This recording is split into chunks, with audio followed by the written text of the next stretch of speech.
greatly benefit you in a time of crisis in a snowstorm if you're not prepared. So there is a big storm that is going to be hitting multiple different locations across the United States that are not equipped to deal with the snowfall. Okay, I live in the Great Lakes state of Michigan, and snow, man, we live and breathe snow. It's no big deal for us. We have entire public works departments, fleets of trucks, snowplow operators like myself that work for, private companies that do private property.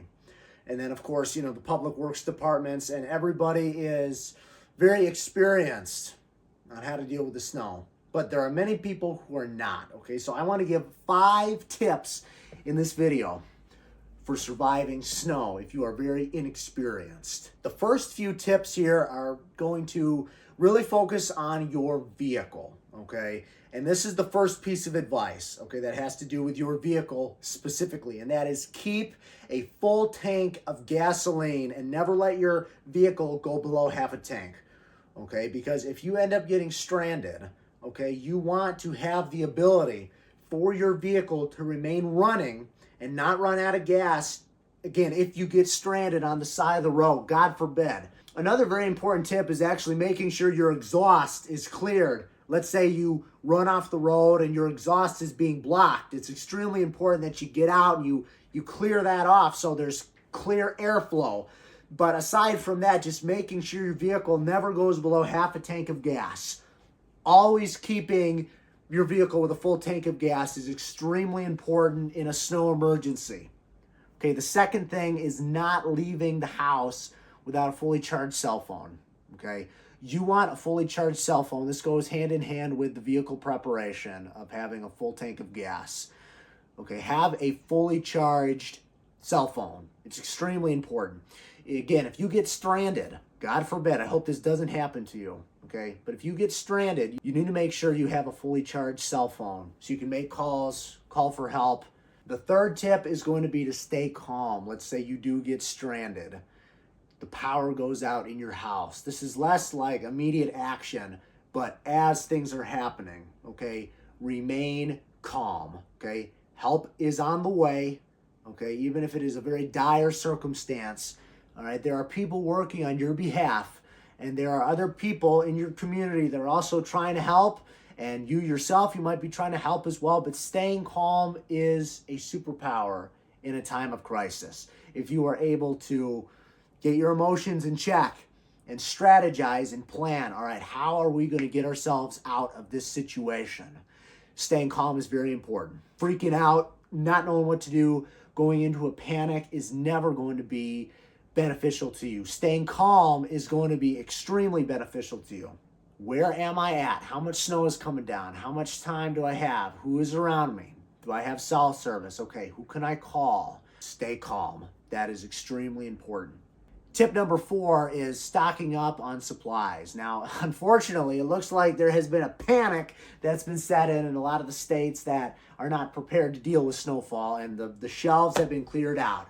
And this, unfortunately, the timing for this video might not be applicable to you because a lot of storm preparation must happen in the before crisis period. So if there's going to be a winter storm, you should be stocking up on supplies 24 to 48 hours before that storm actually hits, okay? So you have the ability to stay home.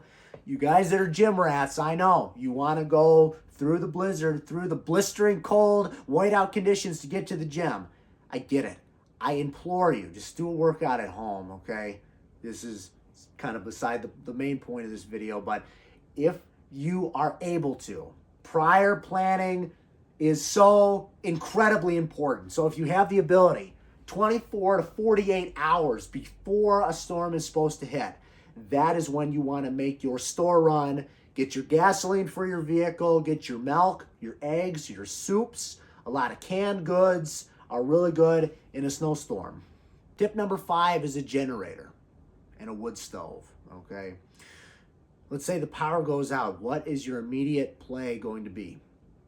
How are you going to heat your house? Do you have lots of warm coats? Do you have hats and gloves and blankets and all these different things? Again, like I mentioned with the canned food, do you have these items around? Okay, this is extremely important that you guys take this seriously. Okay, in somewhere like Michigan, a big winter storm isn't as big of a deal because we're so used to dealing with it. But panic can quickly set in, and that goes against tip number 3. Okay, so in summary, full tank of gas on the vehicle, fully charged cell phone, always remaining calm, going to the store in preparation for a storm 24 to 48 hours before the storm actually hits. And number 5, a generator, a wood stove, your plans, you have warm coats, all these different things. These things may greatly benefit you in a time of crisis in a snowstorm if you're not prepared. You guys, if you got any value from this video, please let me know down below. Let me know what value you got from this video. And most importantly, share it with somebody else who might be able to take some great information from this video. If you guys enjoyed, be sure to like, subscribe, and tell me, are you prepared to deal with the snow? Let me know. All right, guys, my name is the Bobby Gunn with the Prepared Michigander.